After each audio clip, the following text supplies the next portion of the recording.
सुप्रभात। राम कृपा से इसमें आपका फिर से एक बार स्वागत है। आज मैं आपके लिए लेकर हाजिर हुआ हूँ एक नया भक्तिमय और प्रेरणादायक रोचक प्रसंग जो शिव पुराण और राम भक्ति की परंपरा से प्रेरित है।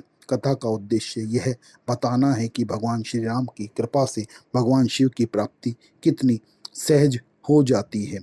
गंगा के तट पर बसे एक छोटे से गांव में माधव नाम का एक निर्धन लकड़हारा रहा करता था। उसके पास धन नहीं था, विद्या नहीं थी, न कोई विशेष साधना का ज्ञान।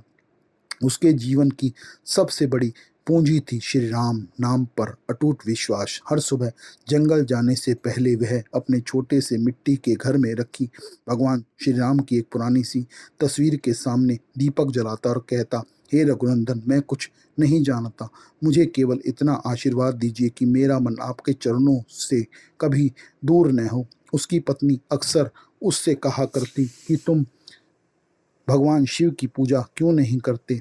लोग तो बड़े बड़े व्रत रखते हैं, तुम केवल राम नाम का जप करते रहते हो। माधव मुस्कुराकर उत्तर देता, राम में ही सब कुछ है। यदि प्रभु चाहेंगे तो मुझे शिव भगवान के भी दर्शन अवश्य प्राप्त हो जाएंगे।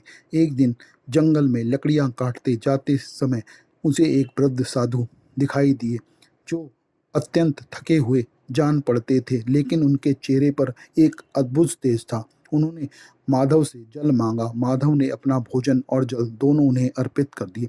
संत प्रसन्न हो गए और माधव से बोले, वत्स, तुम्हारे भीतर निष्काम सेवा और राम भक्ति है, बताओ क्या चाहते हो? माधव बोला, मुझे भगवान शिव के दर्शन चाहिए। मैंने सुना है कि शिव जी बड़े दयालु हैं।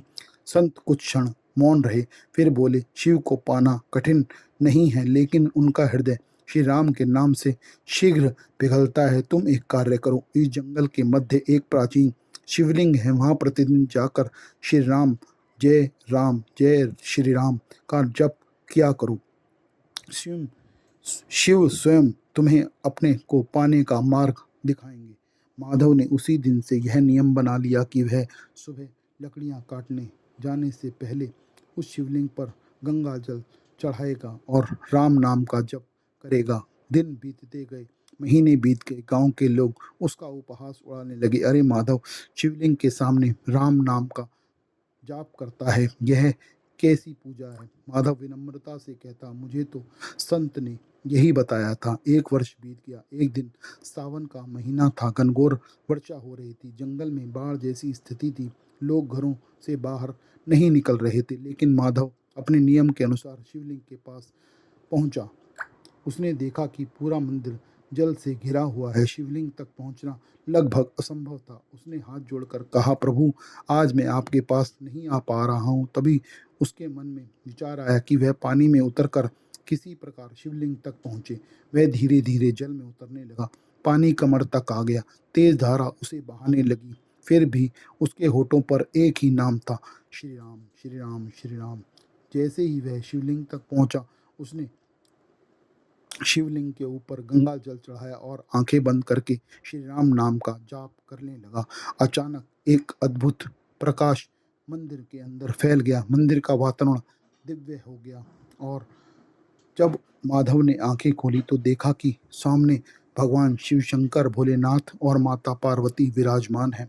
माधव कांपते हुए उन्हें देखकर भूमि पर उन्हें साष्टांग प्रणाम करने के लिए गिर पड़ा। भगवान शिव मुस्कुराए और बोले, वत्स माधव, उठो। माधव रोते हुए बोला, प्रभु, क्या यह स्वप्न है या आप सत्य ही हैं? शिव बोले, नहीं, यह तुम्हारी भक्ति का फल है। माधव ने कहा, प्रभु, मैंने तो आपकी पूजा भी ठीक से नहीं की, न ही मुझे कोई मंत्र ही आता है, न ही आपकी पूजा की विधि आती है। शिव बोले, तुमने सबसे बड़ा मंत्र जपा है, वह है जय श्री राम। माता ने कहा, स्वामी, इसने तो आपके सामने राम नाम का जाप किया है।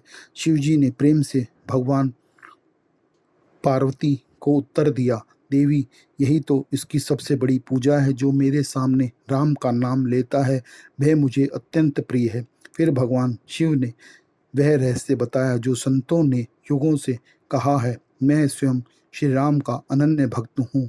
राम के नाम में ऐसा अमृत है कि वह मेरे हृदय को तुरंत स्पर्श करता है। जिसने निष्कपट भाव से राम का नाम लिया, उसने मुझे पा लिया। माधव की आंखों से लगातार आंसू बह रहे थे। उसने कहा, प्रभु, मुझे कुछ नहीं चाहिए, बस आपके और राम जी के चरणों में मेरा प्रेम हमेशा बना रहे। भगवान शिव ने अपना त्रिशूल भूमि पर रखा। वहां से एक दिव्य जलधारा निकली। उससे माधव के मस्तक पर जल अभिषेक होने लगा।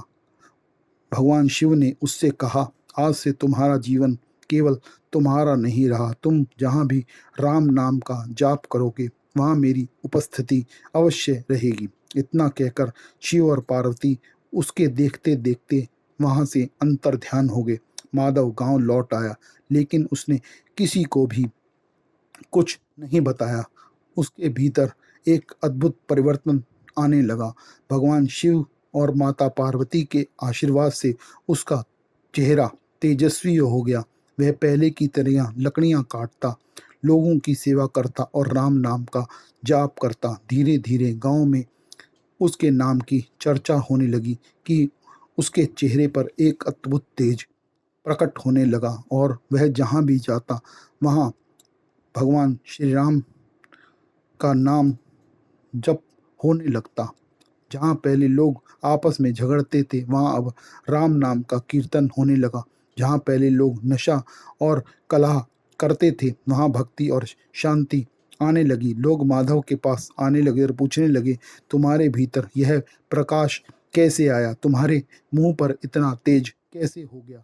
माधव केवल एक ही उत्तर देता, मैंने कुछ नहीं किया, यह सब राम की कृपा और शिव की करुणा है। कुछ समय बाद वही वृद्ध सन्यासी पुण्य गांव आए। उन्होंने माधव को देखकर कहा, वत्स, तुम्हें शिव के दर्शन प्राप्त हो गए। माधव ने उनके चरणों में गिरकर साष्टांग प्रणाम किया और कहा, गुरुदेव, आपकी ही कृपा से मुझे भगवान शिव और माता पार्वती के दर्शन प्राप्त हो गए। संत बोले, मैंने कुछ नहीं किया माधव, तुम्हें मेरी कृपा से कुछ नहीं मिला, यह सब राम की कृपा से तुम्हें शिव प्राप्त हुए हैं। फिर संत ने गांव वालों से कहा, जो राम और शिव में भेद करता है वह दोनों से दूर हो जाता है। जो राम को शिव का और शिव को राम का स्वरूप मानता है, वह शीघ्र ही ईश्वर की कृपा का अधिकारी बन जाता है। वर्षों बाद जब माधव के अपने जीवन की अंतिम सांस ली, उस समय उसके मुख पर राम का नाम था। गांव वालों ने देखा, उसके घर में दिव्य सुगंध फैल रही है। कहा जाता है उसी क्षण आकाश में डमरू की ध्वनि और राम राम का मधुर कीर्तन एक साथ सुनाई देने लगा। संतों ने कहा, माधव को कैलाश और भगवान राम दोनों की प्राप्ति हो गई, क्योंकि जिसने राम और शिव दोनों को प्रेम किया, उसे दोनों ने अपना बना लिया। इस प्रसंग का संदेश यही है और यह अत्यंत गहरा है कि भगवान शिव और भगवान श्री राम दो नहीं हैं। शिव स्वयं राम के रस में डूबे रहते हैं और श्री राम शिव को अपना आराध्य मानते हैं।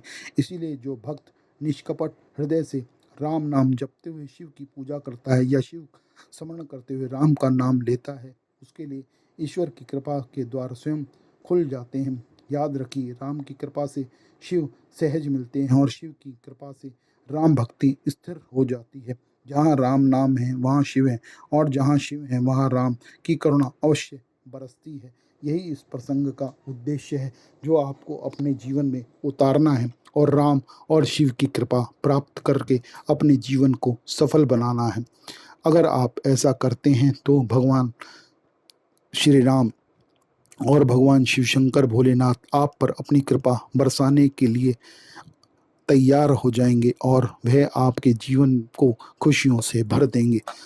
तो आपको यह प्रसंग कैसा लगा, यह हमें कमेंट में ज़रूर बताएं। और अगर आपको यह प्रसंग पसंद आया हो और आपका इस प्रसंग को सुनने से कुछ लाभ हुआ हो, तो हमें इस वीडियो को सब्सक्राइब जरूर कीजिए। जय श्री राम, जय श्री राम, जय श्री राम। हर हर महादेव, हर हर महादेव, हर हर महादेव।